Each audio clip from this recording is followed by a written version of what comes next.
ହେଇଥିଲେ ସବୁ କଣ ମାନେ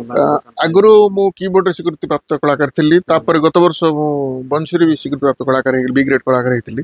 ଏବେ ଯୋଉଟା ହେଲା ଅଛି ସେଟା ମ୍ୟୁଜିକ୍ କମ୍ପୋଜରଟା ମ୍ୟୁଜିକ୍ କମ୍ପୋଜରଟା କି ଏଠୁ ରେକର୍ଡିଂ କରି ଯାଏ ସେଟା ସେଣ୍ଟ୍ରାଲ ଅଡିସନ ବୋର୍ଡ ସେଟାକୁ ସିଲେକ୍ସନ କରନ୍ତି ସେଥିରେ ମୋର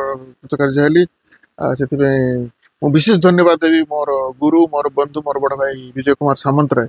ଯିଏକି ମତେ ଏଇଟା ପାଇଁ ପ୍ରବଳ ଭାବରେ ଉତ୍ସୁକଇଛନ୍ତି ସିଏ ତ ଟପ୍ ଗ୍ରେଡ୍ ହେଲେ ଯୋଉଟା କି ଆମ ପାଇଁ ଗୋଟେ ସବୁଠୁ ବଡ଼ ଗର୍ବର କଥା ଯାହାକି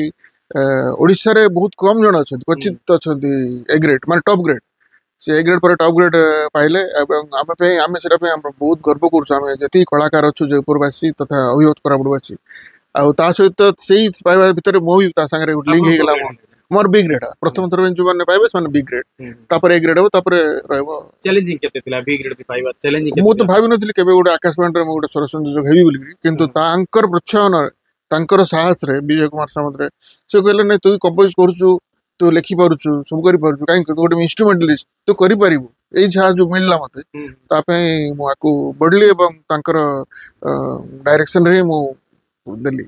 ଆଗକୁ କାମ କରିବା ପାଇଁ ନୂଆ କାମ କରିବା ପାଇଁ ଆପଣଙ୍କୁ ଏଇଟା କେତେ ପ୍ରୋତ୍ସାହନ କରିବ ନିଶ୍ଚିତ ରୂପେ ଲକ୍ଷ୍ୟ କଣ ଅଛି ଏମିତି ତ କମ୍ପୋଜିସନ କରୁଥିଲି କିନ୍ତୁ ଏବେ ମତେ ଟିକେ ଆଉ ଟିକେ ଦାୟିତ୍ୱ ବଢିଗଲା ଯେହେତୁ ମୁଁ ଗୋଟେ ଆକାଶବାଣୀର କମ୍ପୋଜର ତ ଲୋକଙ୍କର ରହିବ ଇଚ୍ଛା ରହିବ ଯେ ଆଠୁ କିଛି ଭଲ ଜିନିଷ ମିଳିବ ଆମକୁ ତ ମୁଁ ଚେଷ୍ଟା କରିବି ଯେମିତି ମୋର କମ୍ପୋଜିସନ ଭଲ ହବା ପାଇଁ